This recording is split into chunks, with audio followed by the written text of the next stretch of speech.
Hi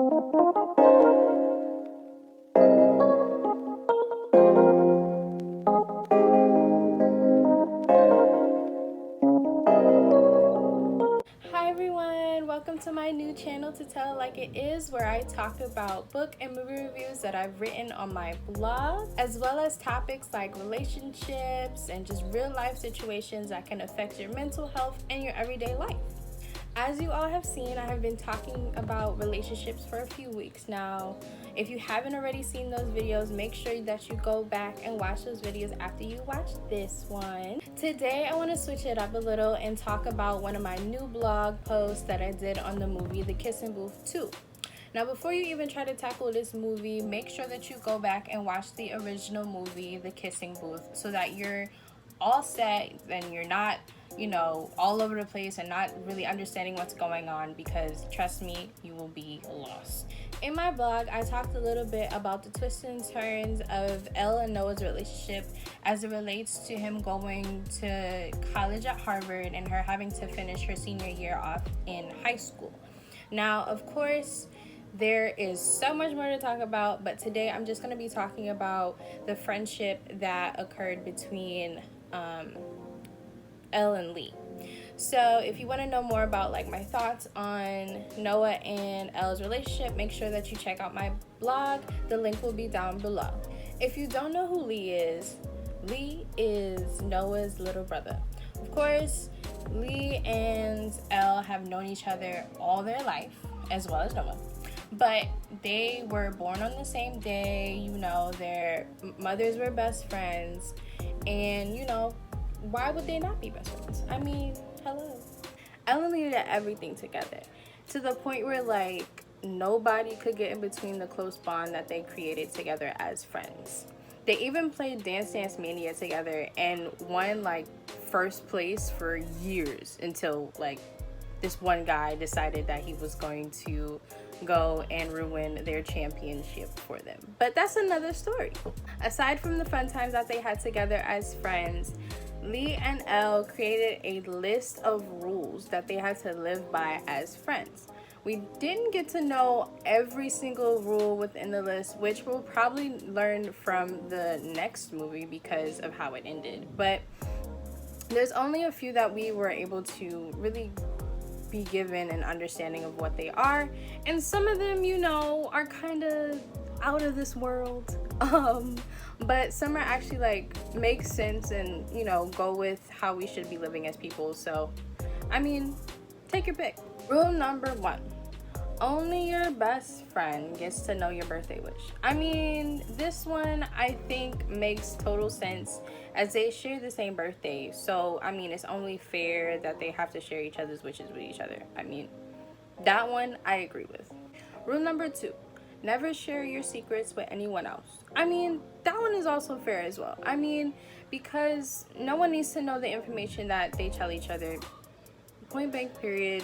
Their bond is sacred, so just keep going.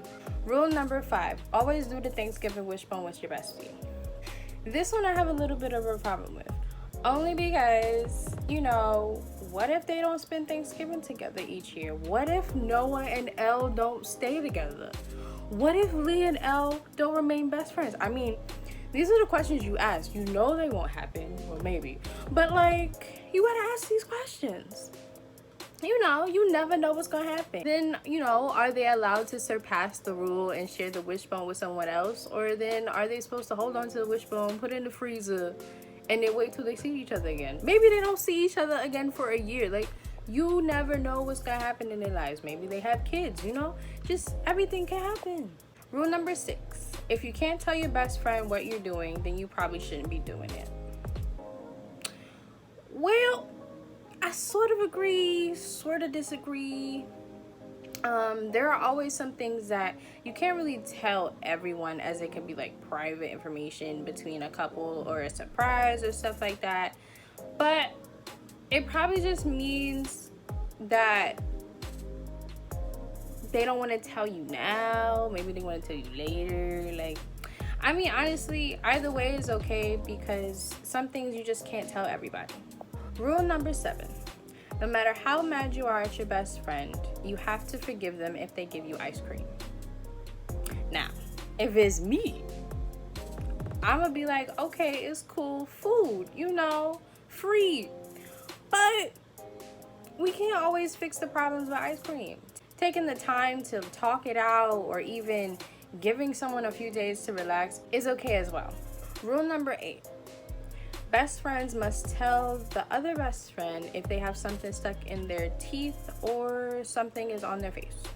I mean, to be honest, this rule right here is just common sense. If you see them with something in their teeth or they got a booger in their nose, you just gotta be like, look, here, tissue, here, get it together, get it out of there. It's gross, but why would you want to stare at it instead of help them out? Rule number 9. Relatives of your best friend are off limits. Now, of course, we know that Elle had a hard time with this because once you see Noah, it's like, oh my God, he's so fun, right? But yeah, this one kind of led to a sort of, I guess, disagreement within the friendship and led to her ultimately breaking rule number 6. But I mean, can you really help when you fall for it? I mean, yes, but as Selena Gomez says, your heart wants what it wants. Rule number 10. If one friend is sick or feeling moody, then the other friend is responsible for bringing the supplies to make them feel better. Now, when they was making these rules, they were like 5, 6, 7, something like that. So for me, if you think about it, they didn't have any money. Maybe they did. They had some allowance for like picking up their toys or something. I don't know. I'm just assuming that, for me, I didn't have any money. So how was I supposed to bring supplies if I didn't have money to buy supplies, right? So I'm just assuming that they just asked their parents to go and buy some supplies and then bring it over like some chicken soup or something.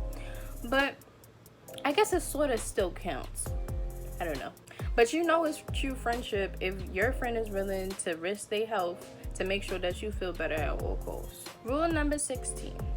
When your bestie needs you there, make sure that you're there for your bestie. Now, I mean, that's a no-brainer. Like, people need you there for support, or someone to talk to, lend an ear, or even like your shirt for some snot. That's gross. But, it happens, You have to be able to just do what they need or be able to provide in a way that is healthy, and then once they're done, you just take your shirt off and give it to them. Rule number 18. Always be happy for your bestie's successes. Now, we already know that Lee was having issues with Elle and Noah being together because he was saying that was breaking one of the rules. Now, it makes sense, right?